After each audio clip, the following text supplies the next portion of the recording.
इससे बुरी और बेहूदी बात किसान के लिए कोई हो नहीं सकती। चीफ मिनिस्टर प्रदेश का मालिक है, देश प्रदेश का राजा है, और जो किसान जो अन्नदाता है, सबका पेट भरता है, उसको खालिस्तानी बोलता है। दोस्तों, नेशनल दर्पण की टीम इस वक्त मदीना और खरकड़ा के बीच जो टोल है उस पर है। तमाम वो किसान भारत बंद के लिए आज यहाँ पर बैठे हैं। महम के पूर्व विधायक आनंद सिंह दांगी भी यहाँ पर आप देख पा रहे होंगे कि हम बातचीत करते हैं जो भारत बंद के दौरान किसान यहाँ पर बैठे उनसे। राम राम जी। राम राम। तो भारत बंद का जो ऐलान किया किसान संगठनों ने, आप भी मैदान में आ गए किसानों के साथ? तो मैं तो किसान हूँ खुद, मेरा जन्म ही किसान है, तो हमारा फ़र्ज़ और धर्म और कर्तव्य बनता है। जहाँ किसान के साथ कोई ज्यादती होती है, जुल्म अत्याचार होता है, तो हम सब मिल कर के, और हम ही नहीं 36 बिरादरी ने एकजुट होकर के इस आंदोलन में साथ देने की ज़रूरत है। सबका पेट किसान भरता है।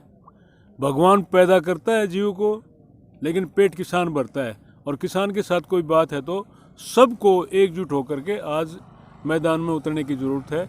और जो ये 3 कानून, जो काले कानून इस भारत सरकार ने किसानों के खिलाफ करे हैं, इनको तुरंत वापस लेने की जो है ना आज डिमांड है। सर, सरकार बदलती है, सरकार के चेहरे भी बदलते हैं, लेकिन जो किसान की हालत हो आज जो होगी तो इसका जिम्मेदार कौन है? सभी जिम्मेदार हैं, किसान भी जिम्मेदार है। किसान जिस तरह से आज संगठित होने लग रहा है, अगर हमेशा संगठित रहे, एकजुट होकर चले, तो कोई भी सरकार है किसी की हिम्मत नहीं हो सकती इसके साथ करने में। आज भी बहुत से लोग ऐसे हैं, आज इस एजिटेशन के भी खिलाफ बोलने लग रहे हैं, जो अपने आप को किसान कहते हैं। तो ये जो है ना सारी चीज़ एक किसान की यूनिटी की बात है। आज यूनिटी हुई है किसान की, तो आप देखना इसका रंग बड़ा ज़बरदस्त आएगा। सर, सरकार के साथ किसानों की जो कल छठे दौर की वार्ता होने वाली है, 5 वार्ताएं विफल रही हैं, तो क्या लग रहा है कल की वार्ता से क्या आशा? देखो, छठी वार्ता किस लिए है? छठी वार्ता पहले क्यों नहीं हो गया? ये कल कोई नई बात आएंगी? सारा डिस्कशन हो लिया, बार बार बैठ करके सैकड़ों आदमियों ने बैठ करके सारी बात करी है। सारी मिनिस्ट्री सेंटर की 2-2, 3-3 जो कैबिनेट मिनिस्टर उनने बैठ करके बात करी है। उसके बाद नया क्या निकलेगा? सीधी सी बात है, 3 कानून जो सरकार लाई है ये किसान के विपरीत हैं, इसके विरोध में हैं। इनको सही ढंग से जनता के बीच में लाने का काम सरकार ने नहीं किया। धींगा मस्ती मैं कहूँगा, जो एक शब्द वैसा है, और जो इन्होंने किया है धींगा मस्ती के हिसाब से पार्लियामेंट में भी, राज्यसभा में भी बिना डिस्कशन के, बिना किसी विचार विमर्श के थोपने का जो कार्य किया है, और जो कि बहुत ही गलत है। एक किस्म से डेथ वारंट है किसान के लिए।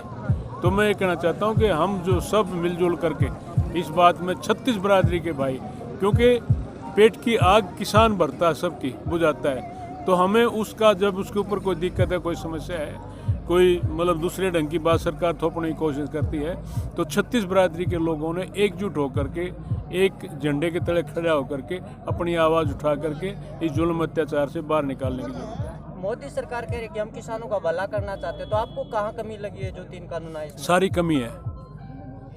वो ये कहते हैं कि किसान और व्यापारी अपनी मर्जी से अपने भाव तय करें, किसान कहीं भी जा करके जिनिस बेचे।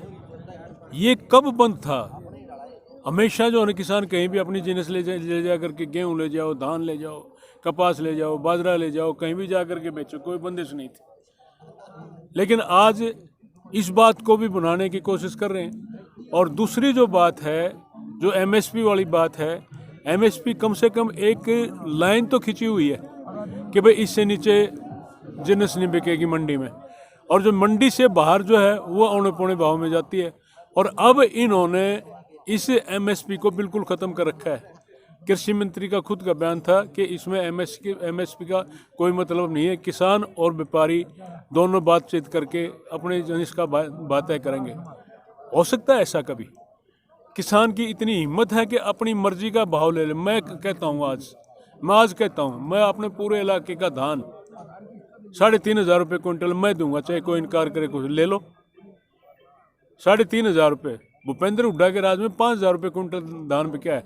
लेकिन आज के हालात में मैं ये कहता हूँ कि 3,500 पूरे इलाके का धान मैं दूंगा, या सरकार खरीद लो। जिन व्यापारियों को ले आने के लिए ले करके इन किसान के ऊपर थोपने की बात कर रहे हैं, उसको ले आओ, यहाँ ले आकर के बात करो। उसके बाद जो है ना, ये एक ऐसा सिस्टम बनाने लग रहे हैं कि जिस तरह से ईस्ट इंडिया कंपनी भारत में आई थी, एक व्यापारी के रूप में आई थी, उससे पहले वहाँ कोई नहीं था। एक रास्ते छोटे से जहाज में बैठ करके आए थे पानी के रास्ते, और फिर आकर के धीरे धीरे फूट करो राज करो, फूट करो राज करो, सारे देश पे काबू कर लिया और सैकड़ों साल राज करके चले गए। इसी प्रकार से आज ये है, ये जो कंपनियों को सौंपने की बात है, ये सारी की सारी अपनी मनमर्जी सारा सब करेंगे और सारा स्टॉक करके अपने हिसाब। आज बाजरे की बात है, कपास की बात है, सरसों की बात है, जो किसान पैदा कर रहा है सारी खरीदी जाती है क्या? MSP पे भी नहीं खरीदी जाती। आज गेहूँ ले जाओ मंडी में, जो 2000 रुपये क्विंटल का भाव है, आज 1500 रुपये कितना है ले लो। सरकार इस आंदोलन को लंबा क्यों खींचना चाहती है? सरकार आंदोलन को इसलिए खींचना चाहती है कि ये लोग थक जाएंगे, इनमें फूट आ जाएगी, वही बात फूट करो राज करो वाली बात। लेकिन अब की बार ऐसी बात कहीं भी नहीं है कि पूरी ताकत के साथ आज किसान एकजुट है, 36 बरादरी के भाई एकजुट हैं और इसको में किसी प्रकार की मीन मेख नहीं, सब एकजुटता के साथ। हरियाणा के मुख्यमंत्री मनोहर लाल खट्टर कहते हैं कि किसान आंदोलन में शामिल किसान नहीं है, खालिस्तानी है, और कांग्रेस के लोगों द्वारा भड़काया जा रहा है। इस पर आप क्या? इससे बुरी और बेहूदी बात किसान के लिए कोई हो नहीं सकती।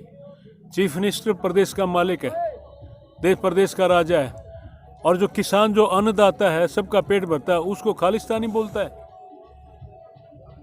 किस बात का खालिस्तान? कोई ये जो 10 दिन से एजिटेशन चल रहा है, किसी ने किसी को छोटी मोटी बात में ऐतरी जो कहा है देसी भाषा में, ऐतरी कही है किसी नहीं, कोई मिस हैपनिंग हुई है, फिर खालिस्तान का क्या मतलब? इनको बेइज्जत किया जा रहा है। किसान के ऊपर इस तरह के आरोप लगा करके अपनी कमियों को दबाने की बात कर रहे हैं, और इसका नतीजा आने वाले समय में यही लोग देंगे इनको। आज का भारत बंद क्या असर छोड़ सकता है इस आंदोलन? आज का भारत बंद अगर बढ़िया ढंग से एकजुटता के साथ बंद है तो इनकी नानी याद आ जाएगी। सब कुछ मानना पड़ेगा, इनको करना पड़ेगा। जो जोर जबरदस्ती थोपने वाली बात है वो इनकी लाइन बिल्कुल चलने वाली नहीं है। आज मैं यही कहना चाहता हूँ कि पूरा भारतवर्ष किसान के साथ जुड़ करके, चाहे कोई भी कहीं भी है, किसी वर्ग में है, कर्मचारी है, दुकानदार है, व्यापारी है, और किसान तो है ही है, सबको एकजुट होकर के इस मामले में एक लड़ी में प्रो करके साथ देने की जरूरत है। डट जा बेटा, ठीक है बेटा। तो दोस्तों आप देख सकते हैं महम और मदीना के बीच टोल पर ये भारी संख्या में जो किसान यहाँ पर मौजूद है। महम के पूर्व विधायक आनंद सिंह दांगी भी किसानों के बीच भारत बंद को मजबूत बनाने के लिए यहाँ पर बैठे हैं। आसपास की खबरें देखने के लिए आप नेशनल दर्पण को ज़्यादा से ज़्यादा